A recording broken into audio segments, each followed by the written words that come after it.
भगवान ने कहा कि ये भीम है, ये अर्जुन है और मैं तुम्हारा पुराना शत्रु कृष्ण। जरासंध को हंसी आ गया। जरासंध बोला, अरे भगोड़े, तुम मुझसे युद्ध मांगने आए हो? तुम रणछोड़ हो, तुम रण छोड़ करके भाग गए थे, इसलिए मैं भागे हुए योद्धा से युद्ध नहीं करता, मैं तुमसे युद्ध नहीं करूंगा, तुम भगोड़े हो। अब जरासंध ने भगवान को तो भगोड़ा बता दिया और मना कर दिया, मैं तुमसे युद्ध नहीं करूंगा। अब अर्जुन और भीम की तरफ देखा और क्या बोला, अर्जुनो ना भवेत् योद्धा। ये अर्जुन योद्धा नहीं है, अर्जुनो ना भवेत् योद्धा भीमस्तुल्यो बलो मम। ये अर्जुन योद्धा नहीं है। देखिए अर्जुन योद्धा नहीं है, अर्जुन वीर है। और वीर और योद्धा में काफी अंतर होता है। वीर वह है जो अपने रथ पर खड़ा होकर के धनुष बाण से किसी का वध कर दे, जो बाण चलाने में निपुण हो, जिसका निशाना अचूक हो, जिसका लक्ष्य अचूक हो, वही वीर है। लेकिन योद्धा जो मल युद्ध करने में निपुण हो, वही योद्धा है। तो जरासंध कह रहा है, अर्जुनो ना भवेत् योद्धा भीमस्तुल्यो बलो मम। अर्जुन योद्धा नहीं है, ये भीम मेरे समान है। भीमस्तुल्यो बलो मम, जो भीम का बल है वह मेरे समान है, इसलिए मैं भीम से युद्ध अवश्य करूंगा। आज जरासंध का युद्ध भीम से होने लगा। देखिए जरासंध भगवान को अतिथि गृह में ले गया, बड़ा सुंदर स्वागत किया और स्वागत करता है, भीम को अपने साथ ठहरा दिया। क्यों? जो स्वयं खाता है वही भीम को भी खिलाता है। अब भीम का और जरासंध का युद्ध प्रारंभ हुआ। भीम को जरासंध ने अपने साथ क्यों रखा?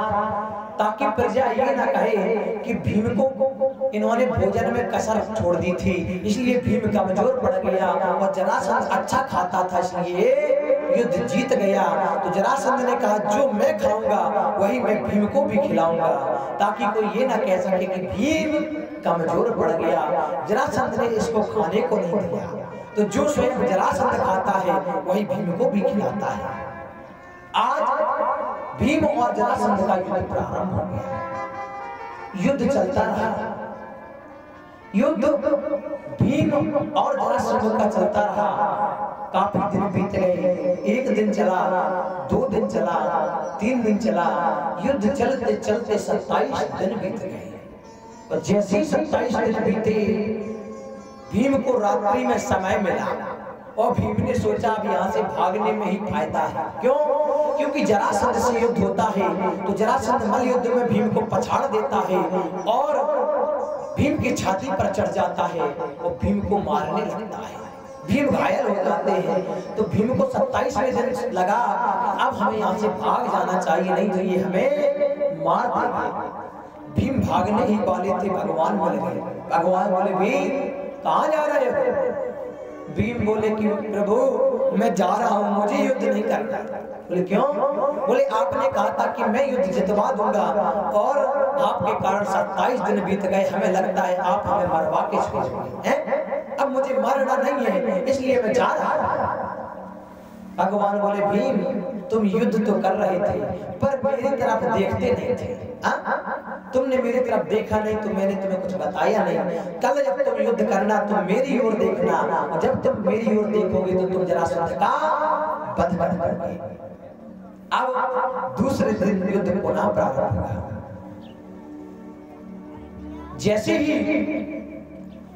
युद्ध प्रारंभ हुआ और भीम ने भगवान की ओर देखा। भगवान ने लकड़ी को लिया और बीच से लकड़ी को चीर दिया और बीच से फाड़ करके भगवान ने लकड़ी को ऐसे फेंक दिया। भीम को इशारा मिल गया कि भीम ने इशारा पाते ही, कि भीम ने इशारा पाते ही अब टांग पकड़ कर टांग लिया।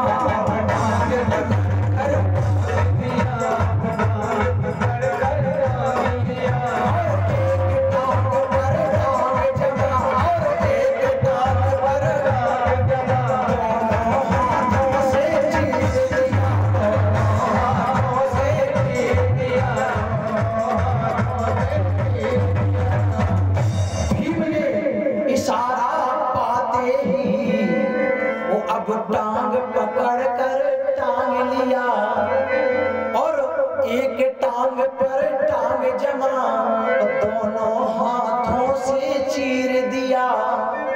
भीम ने इशारा पाते ही जरासंध को बीच से चीर दिया और एक हिस्से को इस ओर फेंक दिया, दूसरे हिस्से को इस ओर फेंक दिया और भीम जरासंध का अंत कर दिया। आज जरासंध का अंत हो गया। भगवान ने जरासंध के पुत्र सहदेव का अभिषेक कर दिया और जरासंध के पुत्र को राजा बना दिया। भगवान बंदी गृह में गए, बंदी राजाओं को बंदी गृह से मुक्त भगवान ने कर दिया। जैसे राजा मुक्त हुए तो सभी राजा भगवान की स्तुति करने लगे। हाँ, आज प्रभु ने हमें मुक्त कर दिया है तो आज वह सब राजा भगवान की स्तुति कर रहे हैं। कृष्णाय वासुदेवाय ओ हरये परमात्मने ओ प्रणत क्लेश नाशाय ओ गोविंदाय नमो नमः ओ गोविंदाय नमो नमः। ये भागवत का सबसे सुंदर मंत्र है। ये भागवत का सबसे सुंदर मंत्र माना जाता है। प्रणत जनों का क्लेश दूर करने वाला ये मंत्र है और प्रणत जनों के क्लेश को दूर करने वाले कृष्ण कन्हैया गोविंद को हम सब बारंबार प्रणाम करते हैं। ये भागवत का संकट मोचन मंत्र है। सुखदेव जी कहते हैं राजा, पांडवों का राजसूय प्रारंभ हुआ तो श्री कृष्ण को प्रथम पूज्य बना दिया गया। भाई जैसे राजसूय प्रारंभ हुआ तो सबसे पहले चर्चा हुई कि प्रथम पूज्य किसे बनाया जाए। तो सबकी सहमति से भगवान श्री कृष्ण को प्रथम पूज्य बना दिया गया। भगवान प्रथम पूज्य बन गए और जैसे भगवान प्रथम पूज्य बने वहीं पर बैठा था शिशुपाल। हाँ, कौन पहले ये शिशुपाल कौन है?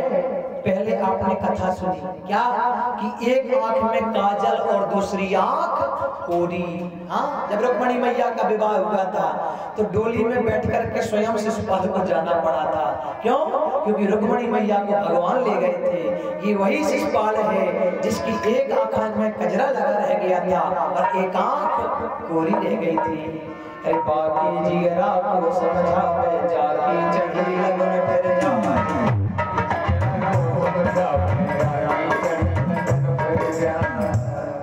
हाँ, अब बाकी जिगरा को समझावे जाकी चढ़ी लगन फिर जाए। और इसको तो स्वयं बहू बन करके अपने राज्य में वापस जाना पड़ा था तो इसलिए भगवान को दुश्मन मानता था। हाँ, किसने मेरा विवाह नहीं होने दिया था।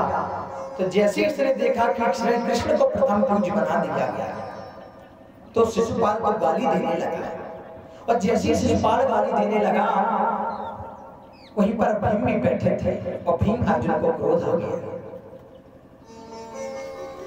जैसे भीम और अर्जुन को क्रोध आया कि दे मारी गदा मही तल पर हिल गया यज्ञ मंडप सारा।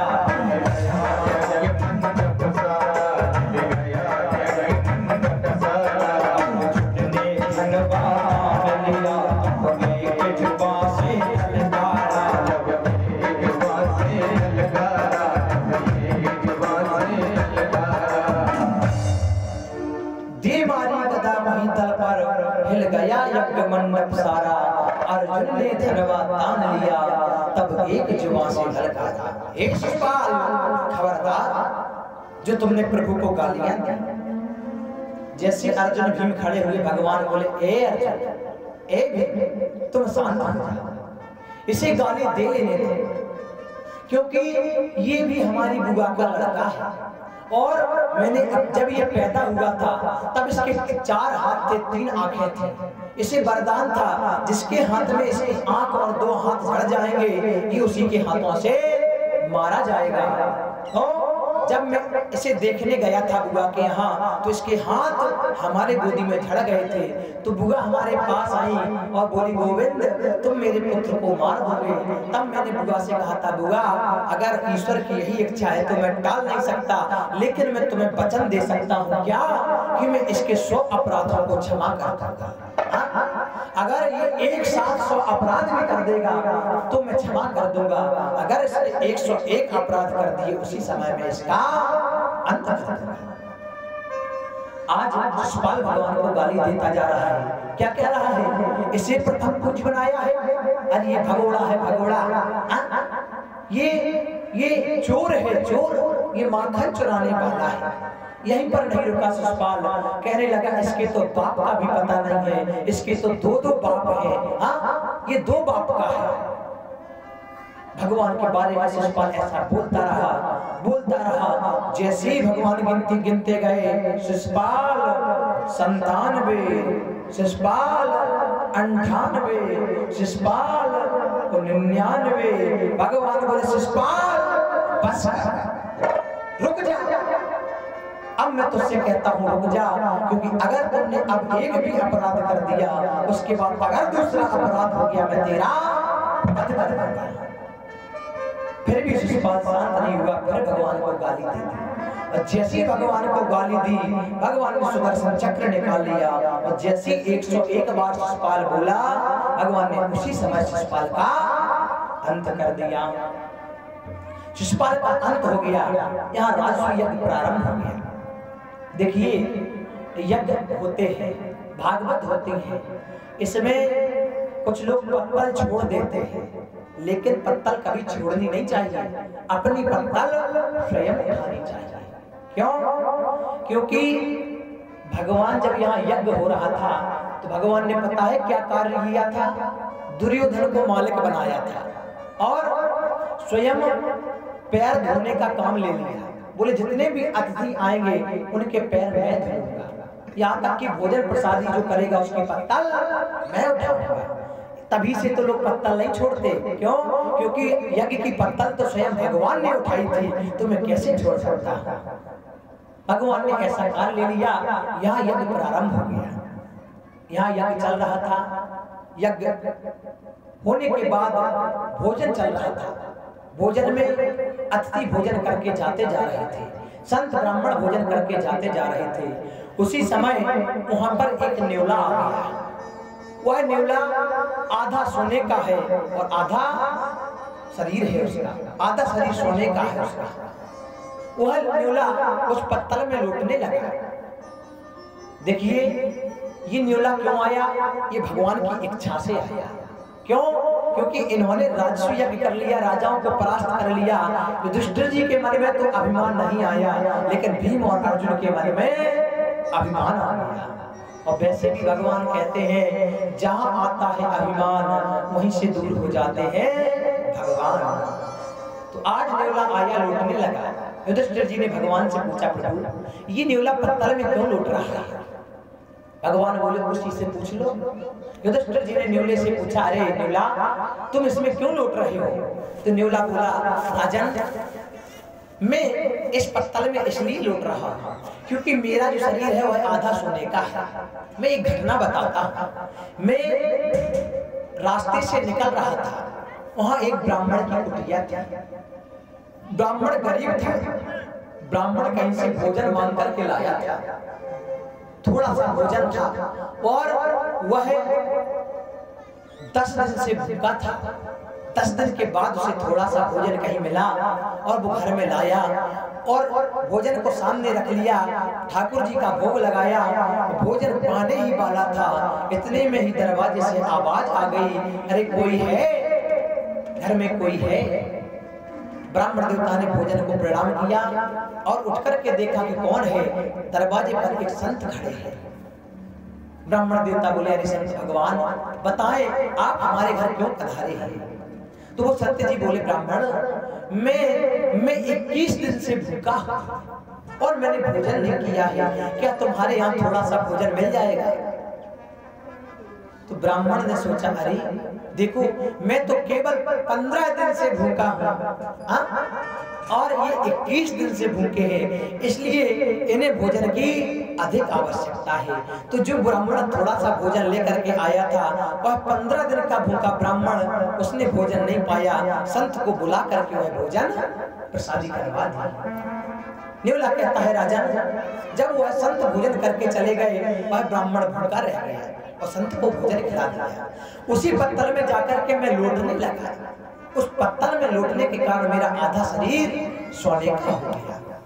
तो मैंने आज सोचा कि इतने बड़े धर्मात्मा राजा के यहाँ यज्ञ हो रहा है, जब धर्मात्मा राजा है तो उसके यहाँ पत्तल में लौटूंगा तो पूरा शरीर सोने का हो जाएगा। लेकिन राजन, मेरा शरीर सोने का नहीं हुआ है। क्यों? क्योंकि उस ब्राह्मण के अंदर अभिमान नहीं था और तुम लोगों में अभिमान है। जैसे युधिष्ठिर ने ये सुना अभिमान, युधिष्ठिर जी बोले मेरे अंदर तो अभिमान नहीं है। न्योला बोला तुम्हारे अंदर अभिमान नहीं है, लेकिन तुम्हारे भाइयों के अंदर अभिमान है। आज जैसे न्योले ने ये कहा कि अभिमान है, उसी समय भाइयों का भी अभिमान दूर हो गया। क्यों? क्योंकि अभिमान के कारण यज्ञ भी सफल नहीं होते हैं। हाँ, अगर अभिमान में आकर के कोई धार्मिक कार्य करो तो वो सफल नहीं होते। आज भाइयों का भी अभिमान दूर हो गया। न्योला ऐसा कह करके, जब न्योला ने ऐसा कह दिया अभिमान दूर हो गया, फिर भी न्योला सोने का नहीं हुआ। युधिष्ठिर जी बोले अब बताओ आप सोने के क्यों नहीं हुए? बोले मैं इसलिए नहीं हुआ क्योंकि तुम्हारे यहाँ अभी भी एक भूखा व्यक्ति बैठा है जिसने प्रसादी नहीं पाई है। तुम्हारे राज्य में अभी एक भूखा है। बोले कौन है? बोले वो स्वपच है। स्वपच कहते हैं मेहतर। जैसे ही युधिष्ठिर जी को ये पता लगा कि हमारे राज्य का स्वपच भूखा है, तो युधिष्ठिर जी महाराज पालकी को साथ में लेकर के चल दिए। उस स्वपच के दरवाजे पर पहुंचे। अरे स्वपच काका, अरे ओ स्वपच काका, बाहर आओ। वह मेहतर घर से बाहर आया और उससे युधिष्ठिर जी महाराज ने पूछा, काका तुम प्रसादी पाने क्यों नहीं आए? क्या कारण है? जैसे महाराज को दरवाजे पर देखा, मेहतर ने हाथ जोड़ लिए। महाराज मेरी पत्नी की तबीयत बहुत ज्यादा खराब थी, इस कारण से मैं वहां नहीं आ पाया। जैसे उसने ये कहा, धर्मराज युधिष्ठिर बोले काका मैं आपके लिए पालकी लेकर के आया, अब आपको पालकी से चलना होगा। हाँ, आपको पालकी से चलना होगा। और जैसे महाराज युधिष्ठिर ने कहा पालकी से चलना होगा, उस स्वपच ने हाथ जोड़ लिए। महाराज मैं पालकी से नहीं चल सकता। हाँ, मैं जात से मेहतर हूँ और मैं राजा के ऊपर पालकी में बैठ करके जाऊं, ये मुझे शोभा नहीं देता। हाँ, मैं पालकी में नहीं बैठूंगा। ये तो आपका बड़ापन है जो आप हमारे लिए पालकी लेकर के आए। मैं आपके साथ पैदल पैदल चलता। आज वह मेहतर युधिष्ठिर जी के साथ पैदल पैदल आया और उसने प्रसादी को पाया। प्रसादी पाने के बाद जैसे वो पत्तल उठाने लगा, भगवान ने रोक दिया, पत्तल मत उठाओ। वह मेहतर प्रसाद पा करके चलने लगा। युधिष्ठिर जी ने उसकी बीमार पत्नी के लिए भी प्रसादी को दे दिया, इसे भी ले जाओ। वह घर में ले गया और वही न्योला आया और उस मेहतर की पत्तल में लौटने लगा। और जैसे न्योला उस मेहतर की पत्तल में लौटा, वह न्योला पूरा सोने का हो गया और आकाश से आकाशवाणी हो गई, हे धर्मराज युधिष्ठिर तुम्हारा यज्ञ सफल हो गया। आज महाराज युधिष्ठिर का यज्ञ सफल हो गया। देखिए महाराज, कोई भी हो, गांव समाज है, कोई जात का मेहतर है, कोई जात का कुछ है, कोई ब्राह्मण है, कोई ठाकुर है, कोई कुशवाहा है, कोई भी हो, लेकिन सबसे प्रेम से बोलना चाहिए। हाँ, अरे संबंध बनाने चाहिए। अगर वृद्ध है तो उससे कहो काका, अरे काका, और कोई थोड़ा बड़ा है तो उससे भाई कहो। अगर वो छोटा है तो उससे छोटे भाई की तरह प्रेम करो। सबसे संबंध बना करके रखो, अच्छे संबंध सबसे होने चाहिए। देखिए आज ये जात का मेहतर था, फिर भी महाराज युधिष्ठिर पालकी लेकर के गए लाने के लिए और उससे काका कह रहे हैं, लेकिन वो मेहतर भी समझदार था। उसने सम्मान तो स्वीकार किया लेकिन पालकी में नहीं बैठा। ये गांव है, सबसे संबंध अच्छे होने चाहिए। किसी से काका कहो, किसी से चाचा कहो, दादा कहो, लेकिन सबसे संबंध अच्छे रखो। एक वृंदावन की घटना है। एक ब्राह्मण वृंदावन से बरसाने में मधुकरी करने गया था। मधुकरी कहते सीधे को लाने। और जैसे वह ब्राह्मण बरसाने गया तो उसका सामान ज्यादा हो गया। जब सामान ज्यादा हो गया तो उन पर वही सामान बन नहीं रहा था। वह रास्ते में चल रहे थे, बोझा उनसे ढोया नहीं जा रहा था, तो बरसाने में जैसे ही वो निकल रहे थे तो उन पर एक व्यक्ति की दृष्टि पड़ गई। वह व्यक्ति जात से चमार था। हाँ, वह व्यक्ति जात से चमार था, और जैसे ही उसकी दृष्टि पड़ी, अरे ब्राह्मण देवता इतना वजन लिए हुए हैं, वो चल नहीं पा रहे हैं, तो उसने ब्राह्मण देवता को रोक दिया। हे ब्राह्मण देवता, आपको वृंदावन में छोड़ा होगा। हाँ? आज ब्राह्मण देवता की पोटली को उस व्यक्ति ने अपने सर पर रख लिया और उस ब्राह्मण को वृंदावन छोड़ने आ गया। जेठ का महीना है और जेठ की दोपहरी है, गर्मी बहुत तेजी से पड़ रही है, चिलचिलाती धूप निकली हुई है। उस व्यक्ति का गला सूखने लगा, तो ब्राह्मण देवता ने कहा, अरे भाई थोड़ा सा जलपान कर लो। हाँ, आप थोड़ा सा जलपान कर लो, गर्मी बहुत तेज है। तो जात का चमार व्यक्ति क्या बोला, महाराज मैं वृंदावन का पानी नहीं पी सकता। क्यों? क्योंकि मैं बरसाने का हूं, और बरसाने के महाराज वृषभानु जी हैं, और वृषभानु नंदिनी की यहाँ ससुराल है, राधा जी की यहाँ ससुराल है। राधा जी हमारी बेटी के समान है, और हमारे यहाँ एक रिवाज है कि कोई भी पिता बेटी के यहाँ का पानी नहीं पीता है। देखिए जात का चमार है, फिर भी कितनी अच्छी भावनाएं हैं कि राधा हमारी बेटी के समान है, मैं यहाँ का पानी नहीं पी सकता। पर ब्राह्मण देवता बोले, जेठ का महीना, गर्मी तेज है, थोड़ा सा पानी पी लो। पर वो ब्राह्मण क्या बोला, वो व्यक्ति क्या बोला ब्राह्मण देवता से, अब न कहना देवता हमसे यहाँ जल पाने की, ओ लाल को ब्याही गई प्यारी सुता वृषभानु की। हम गरीबों पर भला क्या भेंट बेटी के लिए, रखना है लाज हमको धर्म और ईमान की।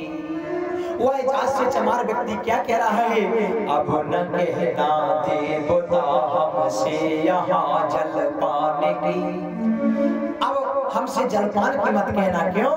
लाल को ब्याही गई प्यारी सुता वृषभानु की। अरे यहाँ का जो लाल है, कृष्ण कन्हैया है, उसको हमारी प्यारी सुता वृषभानु नंदिनी ब्याही गई है, मैं कैसे पानी पी सकता हूँ। देखिए महाराज, वह जात से चमार है, और कितनी अच्छी भावनाएं हैं, कितनी सुंदर भावनाएं हैं। जब उस व्यक्ति को भगवान ने ऐसा देखा, गर्मी तेज थी, गला सूख रहा था, वह मूर्छित होने लगा। जब वह मूर्छित होने लगा तो भगवान दौड़े। हाँ, आज भगवान से रहा नहीं गया, भगवान दौड़े राधा रानी के मंदिर के लिए, और राधा रानी को आवाज लगाई, अरे यो राधा राधा। जैसे आवाज लगाई, राधा रानी बोली, क्या हुआ? तो भगवान बोले, राधा मंदिर में संगीत सुन, ओ मगन हो रही आप, और नंद गांव की गैल में पड़ो तुम्हारो बाप। ए राधा कि मंदिर में संगीत सुन, ओ मगन हो रही आप, और नंद गांव की गैल में पड़ो तुम्हारो बाप। देखिए उस जात से चमार व्यक्ति को भी भगवान राधा रानी का बाप बता रहे हैं कि तुम्हारा बाप पड़ा हुआ है और वो पानी नहीं पी रहा है, मूर्छित है, जाओ अपने पिता को पानी पिलाओ। ये संबंध है, ऐसे ही संबंध हर व्यक्ति के एक दूसरे से होने चाहिए।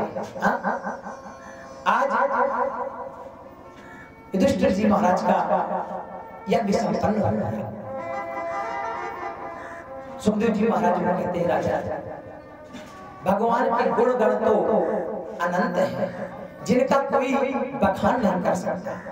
अब तुम कोई विशेष भगवत चरित्र सुनने की इच्छा रखते हो, अगर तुम कोई विशेष भगवत चरित्र सुनने की जिज्ञासा रखते हो तो बताओ।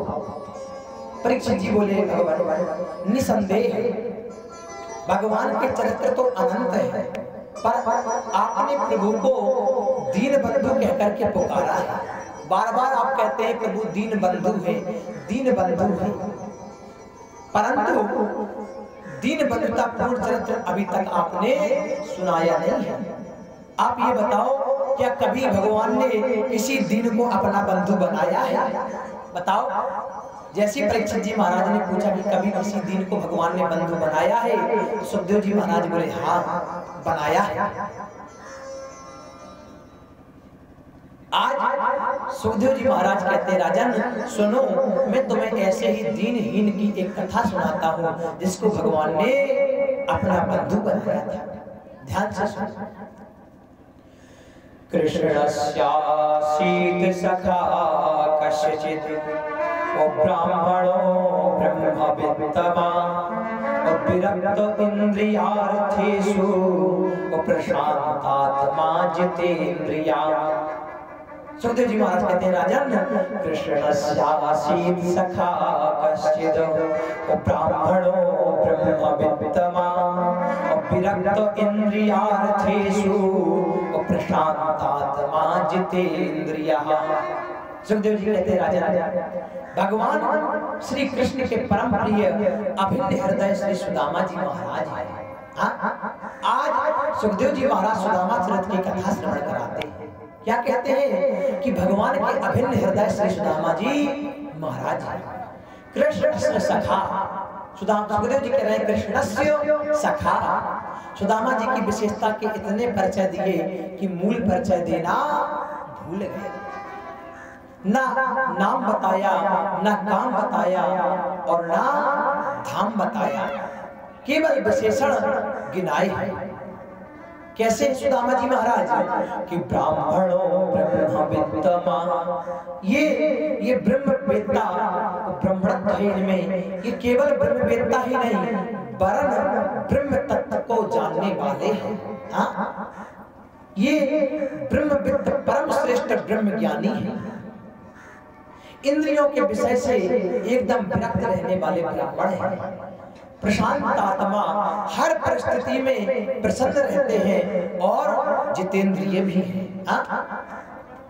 सुमानी सुंदर, दामा मानी रस्सी, सुंदर रस्सी और सुदामा मानी इंद्रियां भी होती हैं। सुदामा का मतलब है सुष्ठु रीत्या इंद्रियाणाम दमनम कृतम तेन सा सुदामा। जिसने योग साधना के द्वारा अपनी इंद्रियों पर विजय प्राप्त कर ली हो उसे सुदामा कहते हैं। सुखदेव जी ने कहा राजा सुदामा, देखिए भागवत में सुखदेव जी ने सुदामा जी का नाम नहीं लिया। क्या कहा है? कृष्णस्यासीत सखा कश्चित्, कृष्ण के एक सखा है, नाम नहीं लिया है सुदामा जी का। अब आप कहोगे जब सुखदेव जी महाराज ने नाम नहीं लिया तो ये पंडित जी नाम क्यों ले रहे हैं? जब ये कथा सुदामा की है ही नहीं तो ये नाम क्यों ले रहे हैं? हम बताते हैं कि इस सुदामा चरित्र की कथा को सुनने के बाद संतों ने ये निर्णय किया था कि ये सुदामा जी की ही कथा है। जब उन्होंने गुण गणों को श्रवण किया कि ब्राह्मण वो कैसा था, क्या करता था, तो संत समझ गए थे कि वो कोई और ब्राह्मण नहीं, वो सुदामा जी महाराज है। इसलिए सुदामा जी का नाम लिया जाता है।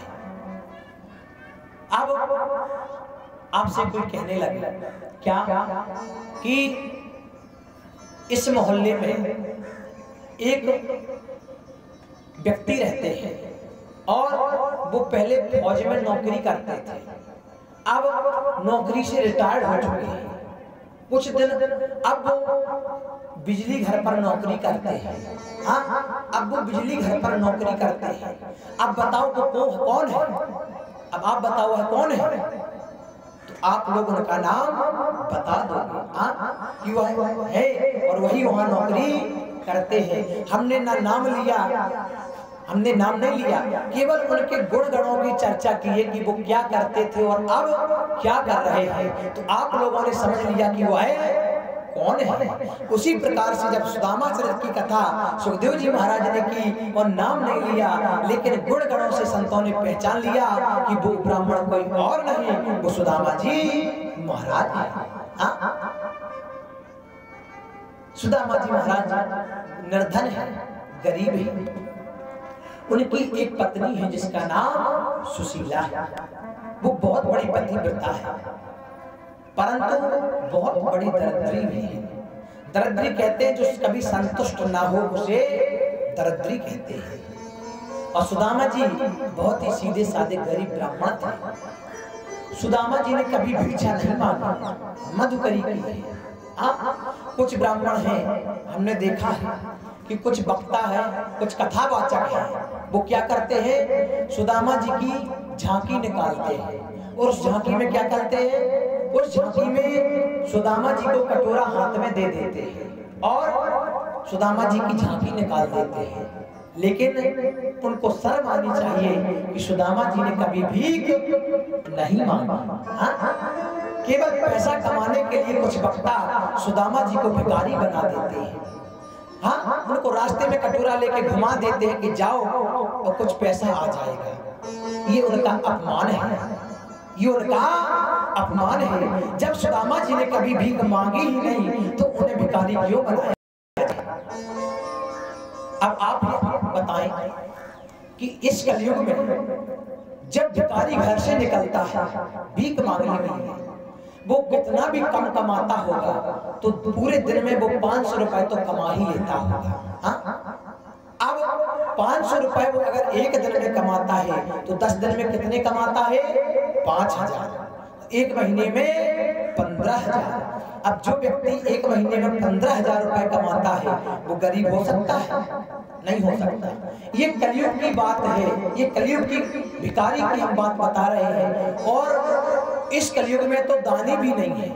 कुछ लोग भिखारी को भीख देते हैं तो कुछ लोग भिखारी को देख करके दरवाजा बंद कर लेते हैं, फिर भी वो भिखारी 500 रुपए कमा लेता है।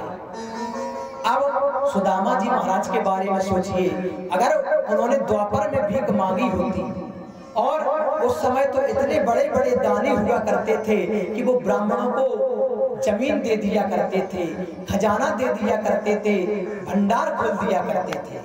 अगर सुदामा जी महाराज भीख मांगते होते तो सुदामा जी महाराज गरीब होते? नहीं होते। जब कलयुग का भिखारी 15,000 कमा सकता है तो द्वापर का भिखारी कितना कमा सकता था? अगर सुदामा जी महाराज भीख मांगते तो हो सकता है द्वापर युग में सबसे ज्यादा रईस कोई होता तो वो सुदामा जी महाराज होते। लेकिन सुदामा जी महाराज ने कभी भीख नहीं मांगा। वो क्या मांगते थे? मधुकरी। तो मधुकरी किसे कहते हैं? सीधे को। जब वो रास्ते से निकलते थे तो किसी के घर में सीधा रखा होता था तो वह बाहर निकल करके सुदामा जी को सीधा दे देता था। हाँ, वो सुदामा जी को सीधा दे देता था कि महाराज ये सीधा है। सुदामा जी उस सीधे को लेकर के चले जाते थे और जितने दिन वह सीधा चलता था उस दिन उसी को खाते थे। अगर सीधा समाप्त हो गया तो वो भूखे सो जाते थे, लेकिन किसी के घर में मांगने नहीं जाते थे। उन्होंने मधुकरी की सीधे को मांगा है, सीधा लोग उन्हें दे आते थे। जिस प्रकार से अपने यहाँ सीधा होता है तो किसी ब्राह्मण को दे देते या मंदिर में पहुंचा देते हैं, उसी प्रकार उस समय भी लोग सीधे को ब्राह्मण को दे देते थे। और सुदामा जी के यहाँ सीधा पहुंचता था। जितने दिन वह सीधा चलता था तो सुदामा जी उस सीधे से काम चलाते थे और जब सीधा समाप्त हो जाता था तो रात्रि में भूखे सो जाते थे। बाहर करने के लिए शरबत भेजो, बांट दे क्या बना बांट ऐसा वो सबक दे देगा ना। बोलो गोविंद भगवान की जय। देखिए, कोई बाहर से भगवान के भक्त आए हैं, कोई सज्जन पुरुष आए हैं, वो सबको शरबत वितरित करना चाहते हैं, शरबत बांटना चाहते हैं। तो सभी लोग शरबत पान करें और कथा को श्रवण करें। बोलो गोविंद भगवान की जय। ये तो अच्छी बात है कि कथा भी सुनते जा रहे हैं और मुँह मीठा भी होता जा रहा है। और लोग कहते हैं अगर मुँह मीठा हो जाए तो काम शुभ ही शुभ होते हैं। इसलिए चलो सब लोग मुँह मीठा भी करते जाओ और कथा भी श्रवण करते जाओ। बोलो गोविंद भगवान राय की। आज